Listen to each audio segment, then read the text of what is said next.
에베소서 1장 3절부터 6절 말씀 보겠습니다. 에베소서 1장 3절부터 6절 말씀입니다. 우리 함께 한 목소리로 읽습니다. 시작. 찬송하리로다. 하나님 곧 우리 주 예수 그리스도의 아버지께서 그리스도 안에서 하늘에 속한 모든 신령한 복을 우리에게 주시되 곧 창세 전에 그리스도 안에서 우리를 택하사 우리로 사랑 안에서 그 앞에 거룩하고 흠이 없게 하시려고 그 기쁘신 뜻대로 우리를 예정하사 예수 그리스도로 말미암아 자기의 아들들이 되게 하셨으니 이는 그가 사랑하시는 자 안에서 우리에게 거저 주시는 바 그의 은혜의 영광을 찬송하게 하려는 것이라. 아멘. 우리 한번 기도합니다. 살아계신 아버지, 은혜를 감사합니다. 오늘도 하나님께서 사랑하시는 주의 백성들을 부르셔서 이 하루의 첫 호흡으로 첫 소리로 아버지의 이름을 부르며 찬송할 수 있는 이 놀라운 특권 주심을 인하여 감사합니다. 오늘도 우리가 아버지라 부르는 우리 하나님 아버지의 뜻대로 하나님의 백성들이 살아가기 위하여 말씀 받는 자리에 있습니다. 아버지 말씀하여 주사 오늘 아버지의 자녀답게 살게 하시고 아버지의 자녀의 영광을 드러내는 귀한 시간이 되도록 이 시간을 축복하여 주시옵소서. 감사드립니다. 예수님의 이름으로 기도하옵나이다. 아멘.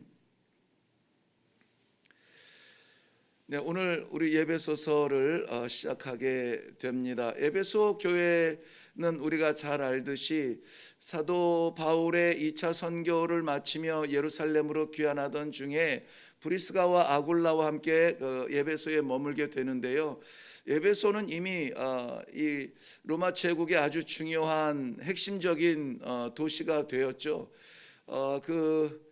지금도 역시 그 선교의 모델을 물론 예수님을 선교의 모델로 삼습니다만은 그래도 이 흔적을 남은 여러 선배들 가운데 이 바울 사도의 그 선교의 그 행전에 중요한 그 길을 찾는 경우가 많이 있습니다.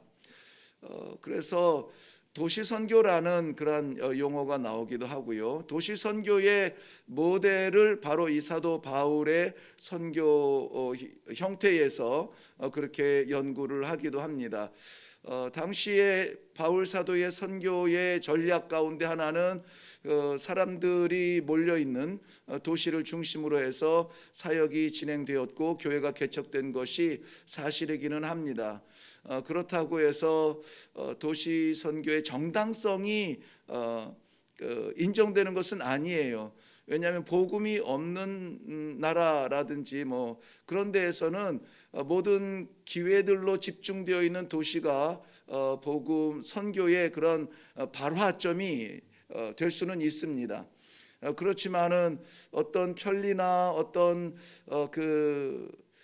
방법의 형태로서의 도시 선교로 생각한다면은 그것은 그리 바람직하지는 않습니다.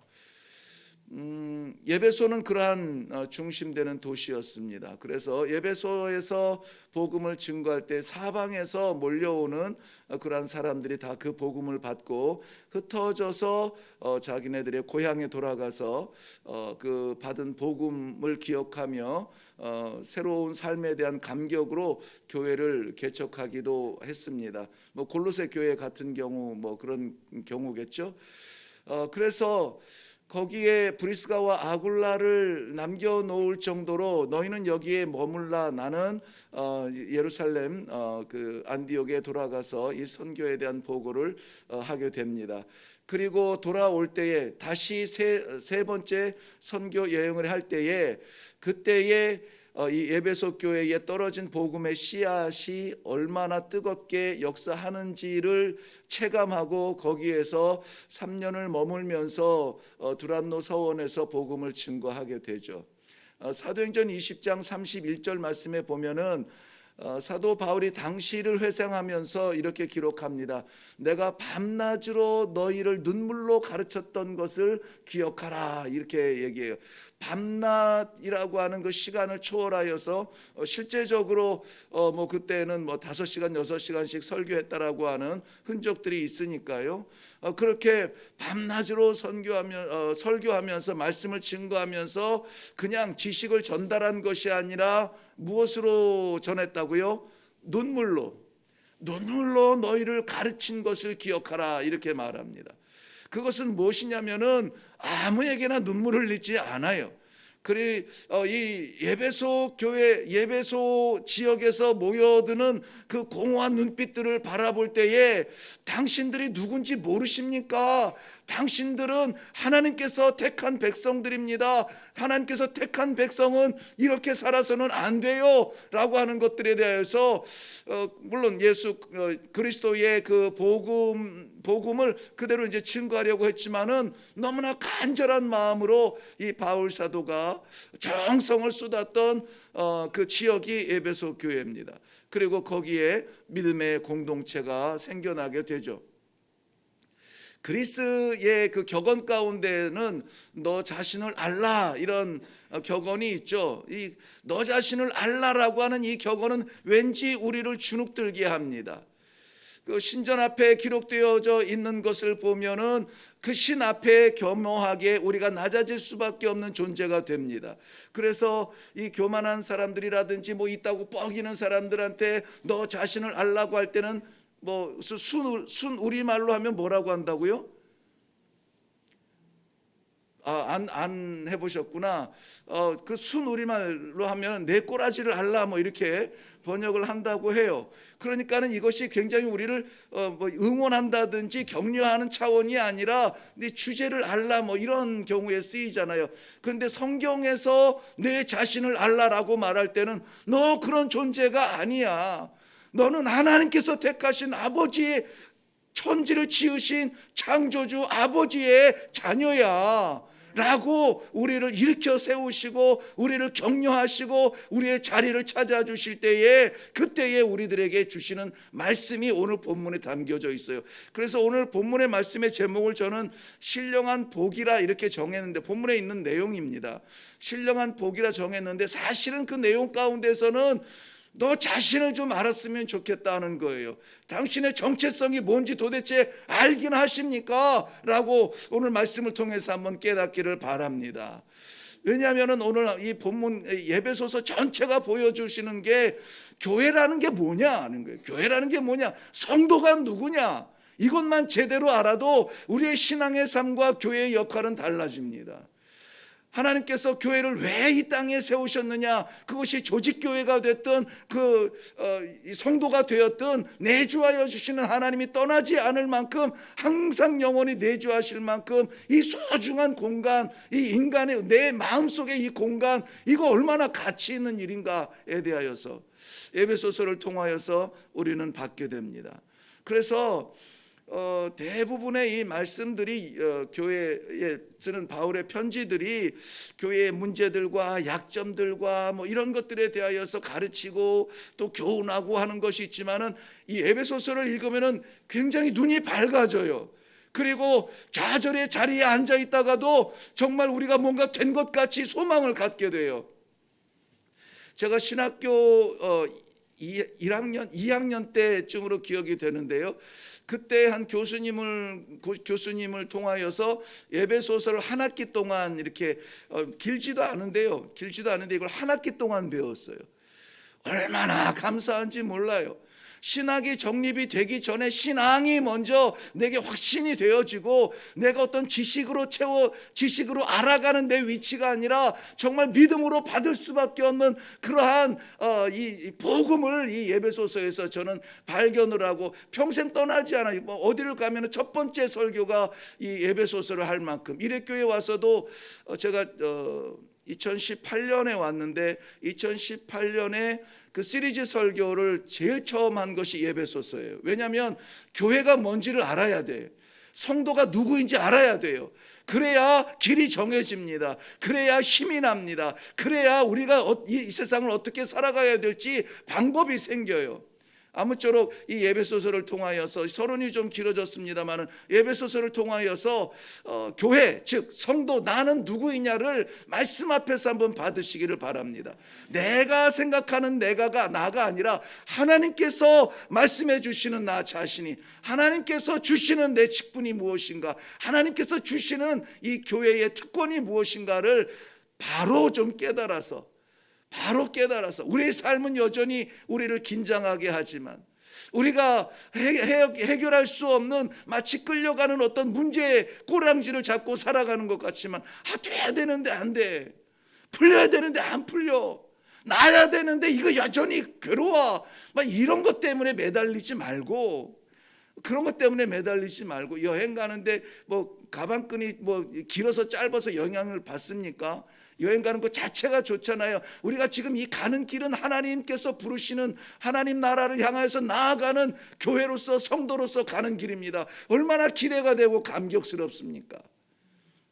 그러므로 이 오늘부터 시작되는 이 말씀을 통해서 아무쪼록 하나님께서 나를 왜 세우셨는가, 나를 왜 부르셨는가, 나를 어떻게 하나님께서 잡고 계시는가 하는 확신을 날마다 누리실 수 있는 축복이 있기를 바랍니다.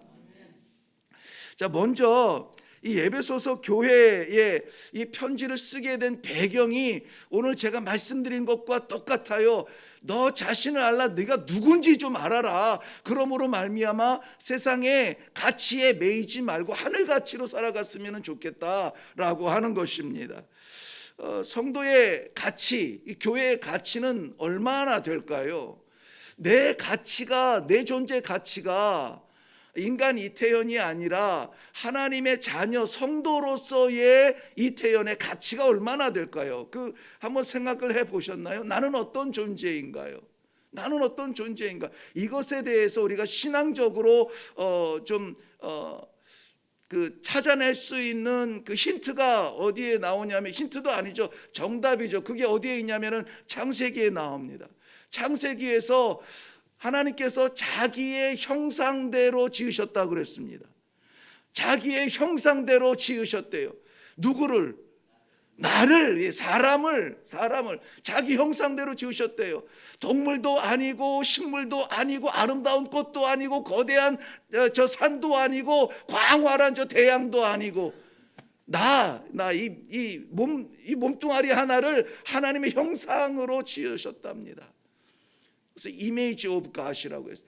근데 이 형상을 어디에서 지으셨다고 합니까? 흙에서. 그렇죠, 흙에서 지으셨어요. 근데 영어 성경에서는 흙이라고 하는 다양한 표현들이 있겠지만은 대체로 영어 성경에서 공통적으로 쓰는 말이 dust예요. The dust in the world예요. In the earth. 예, 땅이니까 dust예요. 그러니까 흙에서라고 하면 우리 땅바닥에 밟는 흙이잖아요. 그거는 soil이라든지 dirt라든지 gravel이라든지 다른 이름이 많습니다. 흙은 earth도 그 흙이라는 말이에요. 그런데 그거라고 말하지 않고 dust라고 말해요. dust. 흙을 밟으면 푹 일어나는 먼지 있잖아요. 그게 dust예요. 이게 비교가 됩니까? 이 지구촌에 존재하는 가장 미세한 존재인 그 먼지 덩어리, 아무도 눈여겨보지 않는 그 먼지 덩어리에서 뭐가 됐어요? 하나님의 이미지가 됐다고요. 먼지에서 하나님의 이미지가 됐다고요. 그러니까 하나님이 계시면 하나님의 형상인데, 하나님이 안 계시면 뭡니까? 더스예요. 먼지예요. 먼지. 그러니까 이 사도 바울이 간절하게 눈물로 외치는 겁니다. 당신들은 먼지 같은 존재가 아니에요. 하나님의 형상입니다. 이것은 극과 극의 차이가 아니라 이것은 비교할 수 없는 존재 아닙니까? 어떻게 먼지가 하나님의 형상이 됩니까? 그런데 먼지 같은이 아니죠. 먼지에서 하나님의 형상으로 나를 만들어 주셨다. 이것은요 정말 찬송이 아니면, 그래서 오늘 3절에서 시작할 때 찬송하라, 마칠 때 6절에서 마칠 때 찬송하라, 찬송밖에 사실은 할 게 없습니다. 찬송하며 감사하며 힘을 내며, 그야말로 제가 쓰는 표현대로 눈에서 좀 빛이 나고 가슴을 펴고, 내가 누군지 알아? 난 뭔지 아니야. 내가 이런 것에 밟힐 사람이 아니야. 내가 이런 것에 쓰러질 사람이 아니야. 나는 하나님의 형상이라고. 하나님의 형상이라고.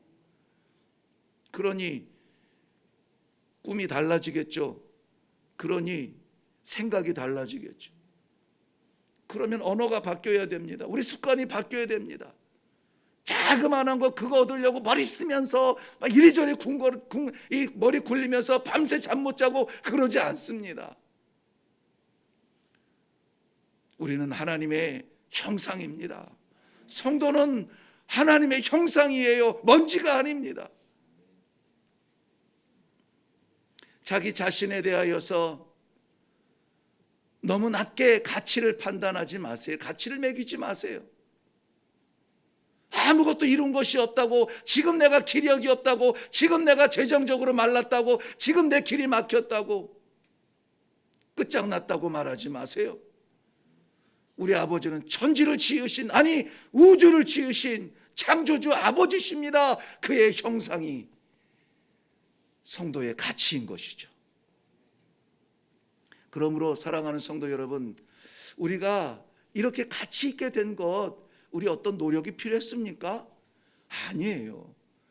오늘 우리가 먼지 같은 존재에서 하나님의 형상이 된 이 감격이 있다면은 도대체 이게 무슨 일이냐? 어떻게 된 일이냐?